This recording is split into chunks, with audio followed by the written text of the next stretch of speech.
नमस्कार दोस्तों, जंगली रिएक्शन में आपका स्वागत है। मैं हूं अजय। मैं हरदीप। तो दोस्तों, आज जो वीडियो हम आप लोगों के साथ देखने वाले हैं वो वीडियो है दोस्तों अनम शेख ऑफिशियल चैनल की। और वीडियो है कि फिजा खान जो मोदी जी के बारे में बहुत गलत बोलती है, उसके ऊपर इन्होंने चर्चा की है। तो चलिए दोस्तों, पहले देखते हैं वीडियो और बाद में करेंगे अपना रिव्यू। तो दोस्तों करते हैं वीडियो स्टार्ट। 3, 2, 1। तो आपने मियां मंशा को अंबानी या अडानी के साथ मिला रहे हैं, तो मेरे ख्याल में ये ज्यादती है मुकेश अंबानी और अडानी से कि कहाँ आप ये सूरज को चिराग दिखाने वाली बिल्कुल। बात है। कहाँ वो लोग और कहाँ ये लोग। अब देखें कि इसके पीछे भी इंडिया की साजिश हो सकती है, तो आप मुझे बताइएगा दोनों, क्या इसके पीछे भी इंडिया इन्वॉल्व है? क्या इंडिया के पास इतना ज्यादा फालतू टाइम है कि वो ऐसी छोटी सी एप्लीकेशन के लिए इतना सारा प्रोसेस का यूज करेगा? तो बोल दी आंधी तोतली बहुत है। तेज आ गई है। हाँ जी, बारिश बहुत तेज हो रही है, कराची में तूफान है और उसके पीछे भी इंडिया की साजिश है, ये बात याद रखिए। लौड़ी बाहर, ओहो, ये भी इंडिया की साजिश है। आपकी लाइट चली चली गई, इसके गई। पीछे भी साजिश है।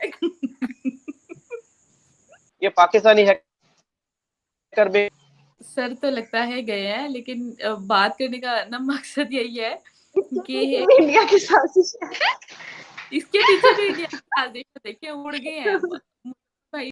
अस्सलाम वालेकुम, this is me Anam Shaikh watching my YouTube channel. Viewers, हमारे साथ इस टाइम मौजूद है पाकिस्तान से दो सोशल एक्टिविस्ट यूट्यूबर, और जो कि पाकिस्तान को इस टाइम रिप्रेजेंट करने के लिए यहाँ पर मैंने इनवाइट किया है। कि अभी कुछ न्यूज़ हैं, 2-3 मेरे पास, जिनमें कहा जा रहा है, एक तो पाकिस्तान को डिफाइन किया जा रहा है, दूसरी जानिब पाकिस्तान से कुछ चीजें निकल रही हैं जो कि इंडिया को रिप्रेजेंट कर रही हैं या डिफाइन कर रही हैं, मैं इस तरह से कह सकती हूँ। तो आप दोनों को पहले तो थैंक यू सो मच कि आप लोगों ने टाइम निकाला और हमारे व्यूवर्स के लिए आप यहाँ पे डिबेट करेंगे। Thank you so much. Thank you so much Anam, आपने हमें इनवाइट किया, बहुत शुक्रिया आपका। बाहा और सर मुजफ्फर चौधरी, आप दोनों से मेरा एक सवाल है फर्स्ट, कि अभी जो आज ही पाकिस्तान अंबानी की जो मतलब एक ट्रेंडिंग न्यूज चल रही है कि पाकिस्तान में जो सबसे अमीर जो शख्स है उसने एक स्टेटमेंट दी है और कहा है कि पाकिस्तान को अब इंडिया से अच्छी तरह मतलब ताल्लुकात बेहतर कर लेने चाहिए, या फिर ये भी कहा कि नरेंद्र मोदी की तरह पॉलिसीज पर काम कर लेना चाहिए, इंडिया को नुकसान हम पहुंचा नहीं सकते, या फिर इंडिया के साथ अच्छे ताल्लुकात करने पे पाकिस्तान का बहुत ही ज्यादा फायदा है। तो जहां पर आज सबसे अमीर तरीन इंसान ये बात कह रहा है, तो क्या लगता है इसके बाद रद्द अमल पाकिस्तान गवर्नमेंट का क्या होगा और ये क्या करना चाहिए हम लोगों को? देखिए, जिस अडानी की आप बात कर रही हैं या जिस अंबानी की, पाकिस्तानी अंबानी की आप बात कर रही हैं, मियां मंशा, वो उन्होंने जो इंटरव्यू दिया, डॉन न्यूज़ में उनका आर्टिकल और इंटरव्यू छपा जिसमें उन्होंने इंडिया के प्राइम मिनिस्टर की बड़ी तारीफ की और इंडिया की पॉलिसीज बड़ी तारीफ की और इंडिया को उन्होंने बहुत ज़्यादा अप्रिशिएट किया, जस्ट बिकॉज इसके पीछे हमारे पास जो पॉलिसीज हैं उनकी और जो उनका स्टेटस है इस टाइम जो हमारे सामने आ रहा है, जो उनकी डेवलपमेंट चल रही है। तो कोई भी जो बिजनेस माइंडसेट का आदमी है वो ये बात ज़रूर कहेगा कि यार नहीं, उस बंदे का बहुत अच्छा चल रहा है। इवन कि हम अभी इंटरव्यू से पहले डिस्कस कर रहे थे कि उस बंदे का चैनल बहुत अच्छा चला है।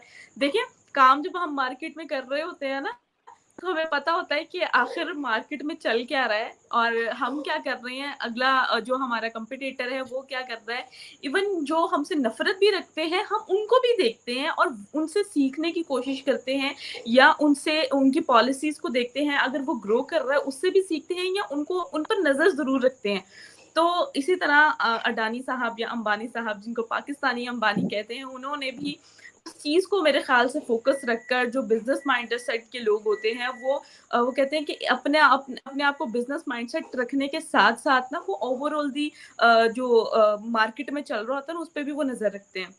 तो मैं यहाँ पर ये कहूँगी कि उन्होंने अपने एक्सपीरियंस से ये बात की होगी कि वाकई ही इंडिया की जो पॉलिसीज़ हैं और इंडिया के जो डेवलपमेंट है उसको देखते हुए उन्होंने इंडिया को बहुत ज़्यादा अप्रिशिएट किया है। और हम सबको जैसे पता है कि इंडिया जो है 5वीं बड़ी सुपर पावर बन गया। आज मैं एक खबर पढ़ रही थी जिसमें इंडिया की इकोनॉमी 3.75 ट्रिलियन की जो इकोनॉमी इंडिया की बन चुकी है, जो कि 2020 7 या 25 तक कहा जाता है कि ये 4 से 5 ट्रिलियन डॉलर 5 ट्रिलियन की जो है इनकी इकोनॉमी हो जाएगी और वो तीसरी बड़ी सुपर पावर बन जाएगा, पूरे वर्ल्ड में जो है वो राज करेगा।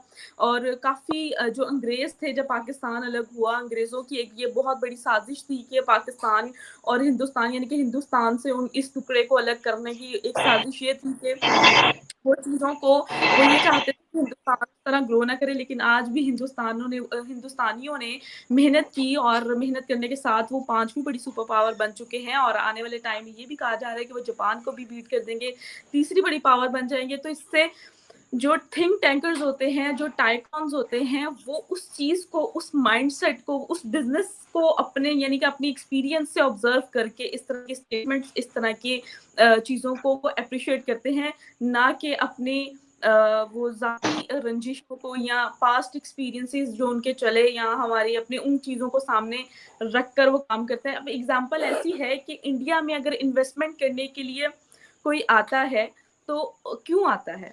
अनम इसलिए आता है ना कि क्योंकि उनको मार्केट अच्छी मिल रही है, एक अच्छी पॉलिसीज़ मिल रही हैं।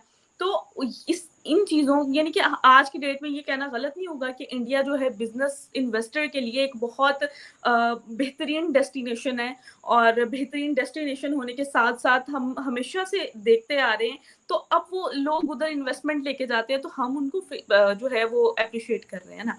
अब आप खुद बिल्कुल। बताएँ अनम कि अगर इंडिया तीसरी बड़ी सुपर पावर आने वाले टाइम में बन जाएगा, तो अभी से उसकी पॉलिसीज़ उस तरह की बन गई हुई हैं और उसके लिए वहाँ के लोग जद्दोजहद कर रहे हैं, तो कोई बिज़नेस माइंडसेट का या कोई इंटेलेक्चुअल आदमी जो फैक्ट्स पे बिलीव करता है या फैक्चुअल बात करता है, जो सर्कमस्टांसेस को अच्छे से देख रहा है, तो उसको जो चीज़ अच्छी लगेगी, जो चीज़ वो कहते हैं ना आज के ज़माने में ये कहते हैं कि अगर आपको दुश्मन से भी कोई अच्छी चीज़ मिल रही है, तो आप उससे भी सीख लो।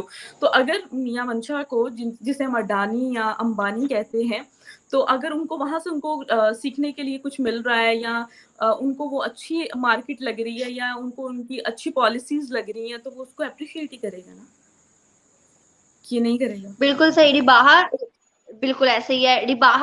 रिबाहा ने जिस साइड का बताया है कि बिजनेस पॉइंट ऑफ व्यू से मियां मंशा ने ये स्टेटमेंट दी और प्रोग्रेस पाकिस्तान को करने के लिए एक अपनी मतलब एक स्टेटमेंट दी जिस पाकिस्तान आगे फ्यूचर के अंदर अगर अप्लाई करे तो ग्रोथ कर सकता है। उसी जानिब हम देखते हैं कि पाकिस्तानी डॉक्टर फिजा अकबर अली खान, उनकी स्टेटमेंट थी नरेंद्र मोदी को लेके, ना सिर्फ आज बल्कि हर उनकी स्टेटमेंट जो होती है एंटी मोदी एंटी इंडिया होती है। उनका कहना है कि भाई पाकिस्तान को बर्बाद करने में पाकिस्तान के हाथ मतलब नरेंद्र मोदी के हाथ बहुत ज्यादा पड़ते हैं। उन्होंने कहा कि मोदी अभी सिर्फ छोटे लेवल से था तभी इतना खतरनाक पाकिस्तान के हक में साबित नहीं हो सका। अगर मोदी थोड़ा एक्सट्रीम लेवल पर होता पाकिस्तान के साथ जंग कर लेता। तो मतलब मैं इसका क्या मतलब समझू, आप क्या इस पे एक्सप्लेन अपनी कर सकते हैं कि जहां हमारे ऑफिशियल बिजनेसमैन जो कि पाकिस्तान की डेवलपमेंट के लिए कह रहे हैं कि इंडिया के साथ हाथ मिलाओ, दूसरी जानिब हमारे हम कहते हैं कि मीडिया पर्सनालिटी में कुछ एक्सट्रीमिस्ट ऐसे बैठे हुए हैं जो कि अपनी स्टेटमेंट ऐसी देते हैं जिससे लोग और ज्यादा जज्बाती हो जाते हैं। इस बारे में आपकी क्या राय है? पहले तो मैं जो आपने पहला सवाल किया था रिबाहा जी से, उसके ऊपर आता हूँ। देखिए, जो आपने मियां मंशा को अंबानी या अडानी के साथ मिला रहे हैं, तो मेरे ख्याल में ये ज्यादती है मुकेश अंबानी और अडानी से कि कहाँ आप ये सूरज को चिराग दिखाने वाली बिल्कुल। बात है, कहाँ वो लोग और कहाँ ये लोग। अब देखें कि इंडिया के अंदर कोई भी जो बड़ा प्रोजेक्ट होता है कि उसकी आर्मी को अगर टैंक चाहिए तो वो अंबानी को बोलते हैं कि भाई ये वाला टैंक बना दो। उनको अगर कोई भी इम्पॉसिबल चीज को पॉसिबल बनाना है तो वो अंबानी को बोलते हैं या अडानी को बोलते हैं। तो इन्होंने इनकी क्या खिदमत है पाकिस्तान के लिए? सबसे पहले तो मुझे ये बताएं ना, ये मियां मंशा साहब की पाकिस्तान के लिए क्या खिदमत है? कि इन्होंने 2 टेक्सटाइल मिलें बनाई पॉइंट फैसलाबाद के अंदर, या इन्होंने सही एक बात जो है, पॉइंट एमसीबी बैंक नोटेड। है वो है इनका।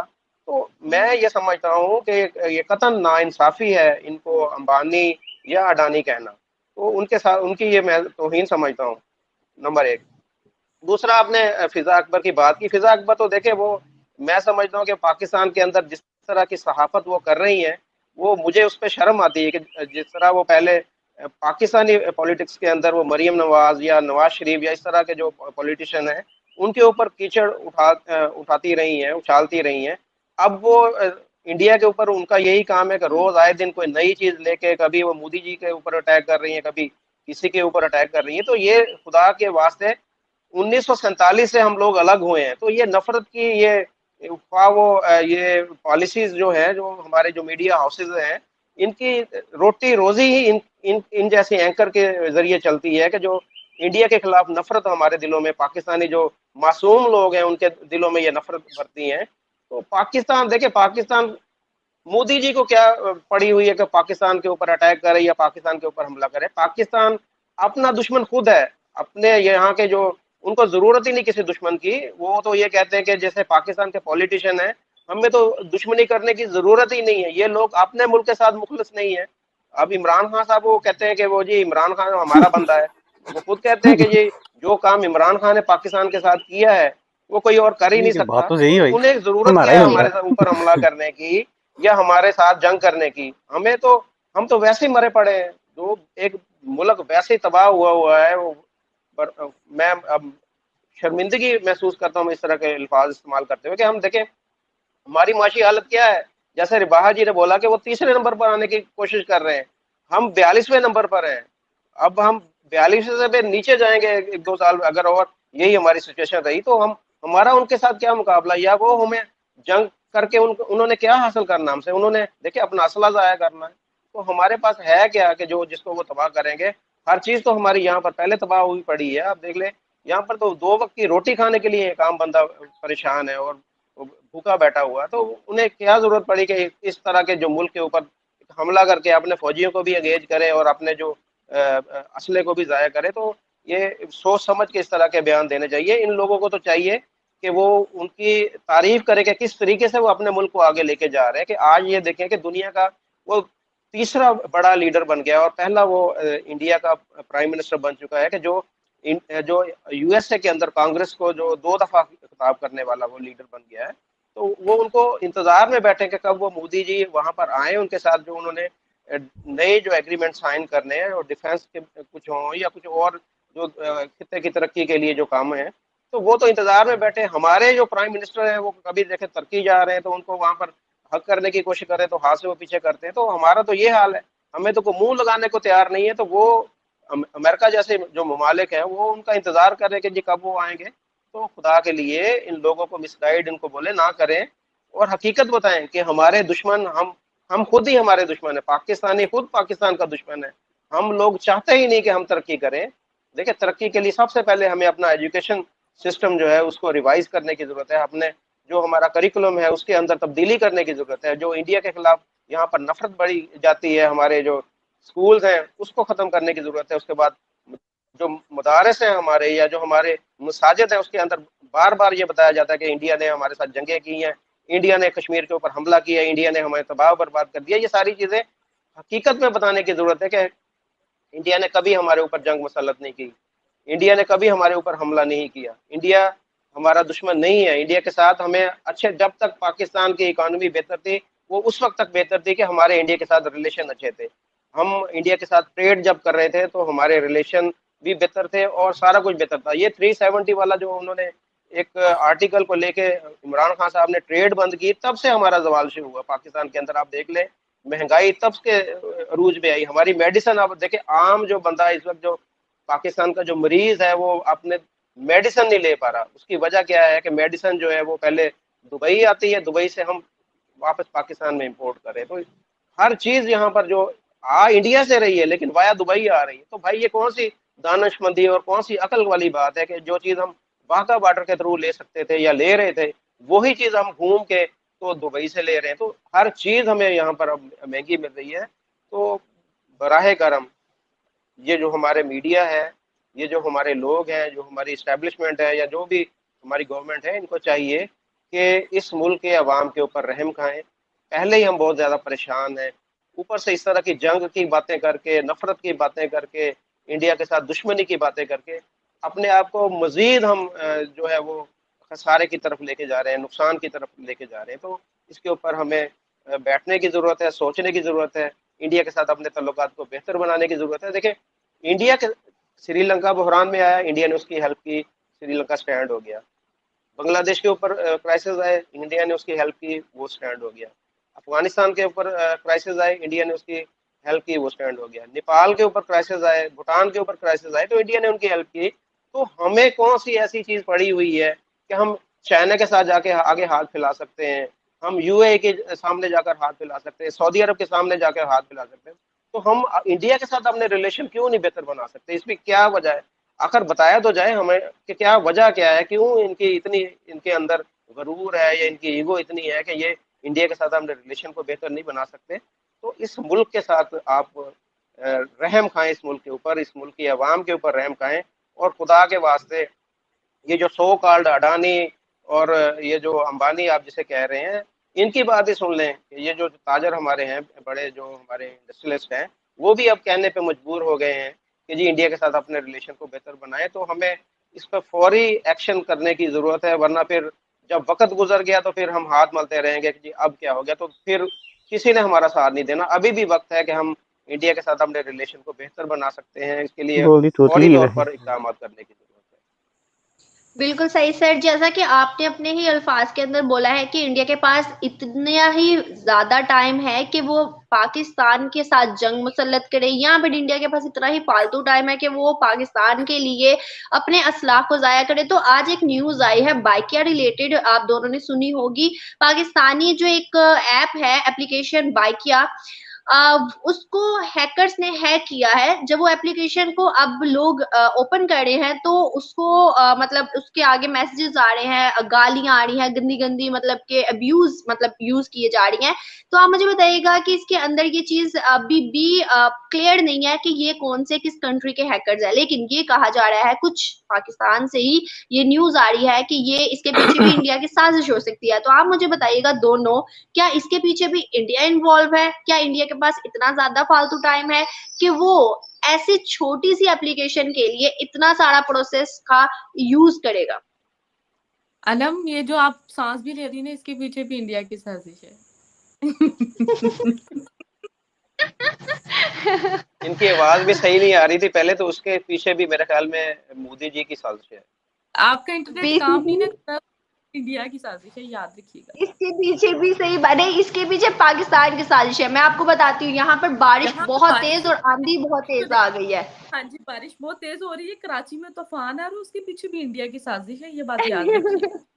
भाई इंडिया की साजिश है ना, आप ये देखो, जब यहाँ पर सैलाब आया तो उन्होंने कहा पानी छोड़ दिया इंडिया ने, तो इंडिया की साजिश हुई। अब इंडिया की कराची साजिश में है, पानी आया तो इंडिया की पानी साजिश। छोड़ा, तो इंडिया की साजिश हुई ना।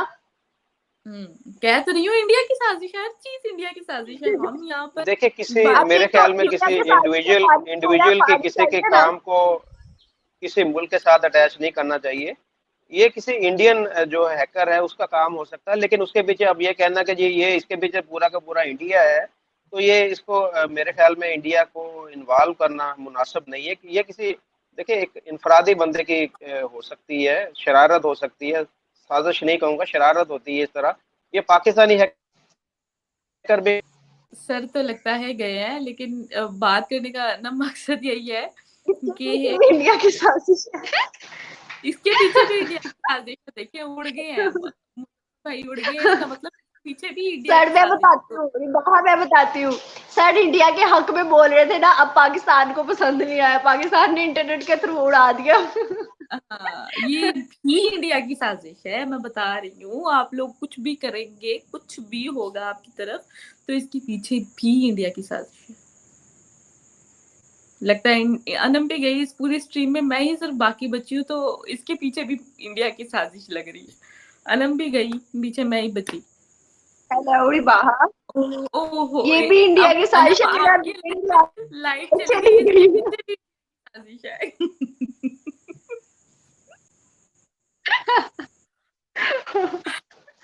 इसके पीछे भी इंडिया की चलो साजिश यार, है। मुझे लगता है साजिश परमानेंट चली गई है, उन पे साजिशें ज्यादा हो गई है। तो इसी मैं एंडिंग पॉडकास्ट को करती यहाँ हूँ, पे मैं खत्म करते हैं। पॉडकास्ट की एंडिंग मैं करती हूँ। व्यूअर्स, आप लोगों को हाँ कैसा जरूर लगा जरूर, हमारा चलो भाई मेरी लाइट आ प्रोग्राम? गई। और देखिए लाइट आ गई। देखिए इसके पीछे भी इंडिया की साजिश है। देखिए प्रोग्राम एंड करने लगे हैं तो इसके पीछे भी इंडिया की साजिश है जनाब। तो व्यूअर्स उम्मीद करती हूँ कि आज का प्रोग्राम आपको बेहद पसंद आया होगा। अनम के चैनल को भी सब्सक्राइब कर लें। अनम की लाइट जो है वो बार-बार जा रही है। इससे पहले लोग ये कहें कि मौसम जो है वो खराब होने को है और लोग ये कहें कि इसके पीछे भी इंडिया की साजिश है, तो प्रोग्राम को यहीं पे एंड करते हैं। अपनी राय का इज़हार नीचे दिए गए कमेंट सेक्शन में लाज़मी कीजिएगा। लाइट फिर आ गई है और इसी के साथ हम प्रोग्राम को एंड करते हैं। हमें दें इजाज़त। Thank you so much. तो दोस्तों वीडियो हो चुकी है खत्म और बड़ी जबरदस्त वीडियो बनाई हुई थी, बड़ा जबरदस्त इनका बातचीत थी, मजा आया मतलब इनकी बातचीत सुनने का। और जो मुजफ्फर भाई हैं भाई बड़ी जबरदस्त बातें की उसने, बड़ी समझदारी वाली बातें की। और रही बात इनकी जो एंकर फिजा खान, उसका तो काम ही है भौंकना। मतलब वो क्या बताएं, अभी वो फौजी जर्नैल हैं जो पाकिस्तान के, उनको आप रखेल बोल सकते हो भाई उसकी, बिल्कुल रखेल है उनकी। और जो इन्होंने काट रखे हैं ना जो बैरियर टाउन में, क्या बोलते हैं उनको, जो इनके प्लॉट है जो भी इनके मतलब फौजी एरिया है, वहां पे इसको फ्लैट दे रखा है। कराची में इसको एक फ्लैट और दे रखा है। मतलब हर जगह फिजा खान को फौज के जर्नैलों ने फ्लैट दे रखा है, सिर्फ एक ही बात, मतलब इंडिया के खिलाफ भौंकने के लिए। जितनी भी नफरत ज्यादातर मतलब ये 2-3 हैं एंकर, एक फिजा खान ही नहीं है, एक और भी है किरण नाज, वो भी बड़े बम फेंकती है इंडिया पे। और जितने मतलब ऐसी बदतमीज एंकर हमने मतलब मैंने इंडिया में तो कभी नहीं देखा। अर्नब गोस्वामी है लेकिन वो ऐसी गाली नहीं देता जैसी ये दोनों लड़कियां होके देती हैं। वो किसी को गाली थोड़ी, वो तो मतलब टॉपिक न्यूज पकड़ता उस पे बात करता है ना। और रही नरेंद्र मोदी की, वो तो पाकिस्तान की बात ही नहीं करता, ना कभी नाम लेता उसका। सही बात है, हमने तो कभी सुना नहीं पिछले 10 साल में कभी मोदी ने बड़ा सीरियस होकर कभी पाकिस्तान का नाम भी लिया हो। और ये बात करते हैं कि अगर वो मतलब उसमें आ जाएगा, बड़ी अपनी उसमें आ जाएगा तो वो हमारे पे हमला कर देगा। कह रहे हो तो इनका लाल टोपी भी बोलता है, सब बोलते हैं, लेकिन पता सबको है कि पिछले 5000 साल से इंडिया ने कभी किसी पे हमला किया ही नहीं है। बिल्कुल सही बात है। हमें को किसी का राज्य नहीं चाहिए भाई, हम खुश हैं अपनी इतनी सी जमीन में। लेकिन यह है कि पाकिस्तानियों को ये चूरन बड़ा अच्छी तरह चटाया गया है कि हिंदू नफरत करते हैं, हिंदुओं के बारे में पढ़ाया भी गलती जाता है, तो फिर नफरत तो इनकी ऑलरेडी बनती है। ब्लड में चली गई ना, ब्लड में जरा शुगर नहीं चल जाती, ब्लड शुगर हो जाती है ना, वैसे इनको भी मतलब है इनको चुल। लेकिन जो अभी कुछ समझदार जनता है वो समझने लग पड़ी है। जैसे ये तीनों एंकर थे, ये तीनों जानते हैं यार। एक्चुअली बात ये ना कि उसकी वजह हुई है कि अब कुछ लोगों इंटरनेट की मतलब सहूलत जैसे मिली है, देखने लगा तो उसे पता चला है। और कुछ समझदार तो है, कुछ तो वीडियो पे आके कुछ अच्छा बोलते हैं, कुछ बाद में ऐसे ही। हाँ, एक और दूसरी बात जो कर रहे थे कि वो पाकिस्तान का अंबानी और अडानी, हाँ भाई उसकी $1-2 बिलियन की है ना, होगी सारी में क्या कुछ ना कुछ। लेकिन फिर भी वो पहले 500 जो बिलियनियर है ना, हाँ उसमें तो नहीं आता है 100 मतलब अंडर 100 तो नहीं आता, मतलब पहले 100 में नहीं आता है वो बिलियनियर। तो अभी तो मैं कह रहा हूँ $1-2 बिलियन, हाँ $1-2 बिलियन उसकी वो है। तो अंबानी की कितनी है? और अंबानी की छोड़ अभी जो हिंडनबर्ग ने रिपोर्ट निकाली थी ना, तो अडानी का $100 बिलियन नुकसान हो गया था। उसे फिर भी कोई फर्क नहीं पड़ा, उसको कोई फर्क नहीं पड़ा। $100 बिलियन। और इधर पाकिस्तान 1 बिलियन के लिए पिछले 8 महीने से ना नाक से लकीरें निकलवा दी IMF ने। सही बात है। और दूसरी बात, इन्होंने जो भी निकाला है अपना बजट, पाकिस्तान ने भी बजट निकाला है ना, फिर इन्होंने गरीबों का खून चूसा है और भाई IMF ने रिजेक्ट कर दिया इनका बजट। और रिजेक्ट है यार। एक तो देखो ना, जो मतलब पढ़ाई के लिए पैसे आते थे उसके भी काट छाट कर दी इन्होंने, बिल्कुल। और सिर्फ आर्मी के लिए बढ़ा दिया, डिफेंस बजट बढ़ाया है, बाकी एजुकेशन बजट, हेल्थ सेक्टर सब कम कर दिए हैं। बिल्कुल सही बात। और मदरसे में बढ़ा दिए होंगे और डिफेंस सेक्टर बढ़ा दिया। इनको बड़ा खतरा है जी इंडिया से, बहुत खतरा है भाई। अरे इंडिया से तो तुमने क्या लड़ना, तुम्हारे को तो अफगानी इतना चैलेंज कर रहे हैं कि वो तुम्हारे को छित्रों से पीट देंगे। सही बात है। अफगानिस्तान वाले इनको जूतियों से पीट देंगे, उनको हथियारों की भी जरूरत नहीं है। और बात नहीं मुकाबले की, मतलब इनका जो मियां मोहम्मद मंशा है, या एक इनका और भी है जो प्लॉटों का कारोबारी, उनका बिजनेसमैन है ना कोई, 1-2 है जो, लेकिन ये पहले 100 में नहीं आते। और हमारे अंबानी और अडानी पहले 10 में आते हैं। अभी अडानी की ये नहीं हिंडनबर्ग वाली रिपोर्ट निकलती तो वो इस टाइम दूसरे नंबर पे होता, लेकिन वो फिर रिकवर कर गया है। बिल्कुल। वो आने वाले 6-7 महीने में या 1 साल में वो दोबारा तीसरे नंबर पे आ जाएगा और पहले पे भी जाएगा भाई, इंशाअल्लाह। इंशाअल्लाह वो पहले पे भी जाएगा, तो उसको कोई फर्क नहीं पड़ेगा। जिसका मतलब देख लो आप 1-2 महीने के अंदर $100 बिलियन का नुकसान हो जाए और उसके मूछ पे फर्क नहीं पड़ा हुआ एक बाल पे भी। ये भाई हिंदुस्तानी अमीर है, ये कोई वैसे वैसे नहीं है। मतलब कहीं भी आप देख लो, जो भी हिंदू अमीर मैंने देखा है ना, आप जो इंग्लैंड का प्रधानमंत्री ऋषि सुनक, इंडियन है, इंडियन ओरिजिन्स का है, तो उसकी दौलत जो है ना, वहां का जो राजा है प्रिंस चार्ल्स, उससे भी ज्यादा है। उससे 3-4 गुना ज्यादा है। 3-4 गुना ज्यादा है। तो जो इंडियन अमीर होते हैं ये छोटे मोटे नहीं होते हैं। देखा तो सिंपलिसिटी कितनी होती है। जो उसकी सास थी वो एयरपोर्ट में गई तो उसका एड्रेस जो प्रधानमंत्री के बंगले का लिखा हुआ था ना, तो बोल रहा था ये होगी कौन, मतलब सिंपल सी साड़ी पहने के एयरपोर्ट पे चलेगी वहां पे। भाई आप देख लो, हमारे अजीम प्रेम जी एक भारत के तीसरे टॉप के बिलियनियर हैं, वो ऑटो रिक्शा में अपने ऑफिस में आते हैं। ऑटो रिक्शा में उनके ऑफिस में आते हैं। उनके मैनेजरों ने उनको मतलब इतनी रिक्वेस्ट की, सर हमारे को शर्म आती है, हम गाड़ी लेके आते हैं, हम ऑटो में आ जाते हो, तो प्लीज आप गाड़ी ले लो। तो उन्होंने भाई अपने एक मुलाजिम की ही सेकंड हैंड गाड़ी खरीदी थी। देखो एक बात, और दूसरी बात देखो, एक हीरा व्यापारी है ना जो यहाँ के सूरत के, जब साल में दिवाली गिफ्ट आता है ना, वो अपने वर्कर को गाड़ियां गिफ्ट करता है। और खुद बंदे देख ले गाड़ियां गिफ्ट करते हैं और खुद ऑटो रिक्शा में। ये है सिंपलिसिटी, ये है हिंदुस्तानी। दूसरा टाटा वाले देख लो, रतन टाटा जी देखिए आप, कितने मतलब कितने सिंपल है वो यार, कितने सिंपल, और कितना उनका भाई, उनका देन पूरा भारत नहीं दे सकता, उनका देन भारत नहीं दे सकता। मतलब उन्होंने बहुत संभाला है हिंदुस्तान को, उन्होंने बहुत संभाला है, और हमें बहुत प्राउड है ऐसे हमारे लोगों पे। कभी भारत का मतलब सिर झुकने नहीं दिया उन्होंने, कभी भी नहीं झुकने दिया। मतलब हमारे जो बिलियनियर है, इन्होंने भाई देश के लिए किया है, और काफी ज्यादा मतलब हमारी देश की अर्थव्यवस्था में इन्हीं का सबसे बहुत बड़ा हाथ है इनका। तो पाकिस्तान के जो अमीर है उनका कोई किसी में हाथ नहीं है, उनका बस अपनी शुगर मिलों में हाथ है, और करप्शन में हाथ है, और मतलब अपने देश के लोगों को चूतिया बनाने में हाथ है, सरकारों का भी, अमीरों का भी, और हर किसी का। लेकिन अभी क्या कह सकते हैं, मतलब गरीब पिस रहा है, जो अमीर है उनको कोई फर्क नहीं पड़ रहा है ना। तो खैर ये जो वीडियो थी बड़ी जबरदस्त लगी और मजा आया। और भी देखना चाहिए, एक टॉपिक और है हल्का सा, वो भी कर दीजिए। हाँ बिल्कुल बोलिए। वही जो मतलब इंडिया की साजिश वाला। अच्छा, भारत की साजिश, वो तो 1947 से ही हो रही है। 1947 से हो रही है, लेकिन हो इधर पाकिस्तान में रही है, बांग्लादेश वालों ने आज तक नहीं बोला। सही बात है। मतलब ये इतने कमीने लोग हैं, जब इन्होंने 1965 में पहली बार हमला किया ना। अच्छा, मुझे समझ लगती है कोई बच्चा होता है तभी भी बोलते हो कि भारतीय साजिश है। पता नहीं भाई, बोलते ही होंगे। मतलब मैं बोल रहा हूँ ना, जब 1965 में इन्होंने पहली बार हमला किया ना, तब बांग्लादेश का जो उधर के है वो लोग नाराज हो गए थे इनसे, क्योंकि ये पंजाबी है ना, पंजाबी लोग हैं, वो लोग नाराज हो गए थे कि हमारे बिना बताए हमारे को मतलब वो कर दिया, इन्होंने हमला कर दिया। वो लोग तो नहीं चाहते थे भारत के साथ अपने संबंध बिगाड़ने, तो इसलिए भाई 71 में वो एक टूट गया था देश। तो कोई दूर नहीं है कि ये दोबारा टूट जाए, क्योंकि प्रेडिक्शन निकाल रखी है दुनिया ने कि होने हैं 4 टुकड़े। तो देखते हैं इंशाअल्लाह, अल्हम्दुलिल्लाह। तो ठीक है, वीडियो वैसे बहुत अच्छी वीडियो थी और बड़ी अच्छी इन्होंने टॉक की हुई थी। तो चलो, जैसे यूट्यूबर या ऐसे बंदों मतलब होंगे तो थोड़े हालात हो सकता है बेहतर हो जाए भारत के साथ। बाकी तो ये अपना देश ही संभाल लें। और एक बात और बोलनी थी, वाकई इमरान खान हमारा आदमी है। सही बात है। वो हमारी छोड़ी हुई ऐसी मिसाइल है ना, जिसने पूरे पाकिस्तान में आग लगा दी है। सही बात। तो ठीक है दोस्तों, वीडियो को करते हैं यहीं पे खत्म, और बड़ा अच्छा टॉपिक था, मजा आया अभी आज की वीडियो देखने का। तो ठीक है दोस्तों, मिलेंगे इसी तरह की वीडियो के साथ, तब तक अपना ख्याल रखिए। जय हिंद, जय Bharat, and thanks for watching.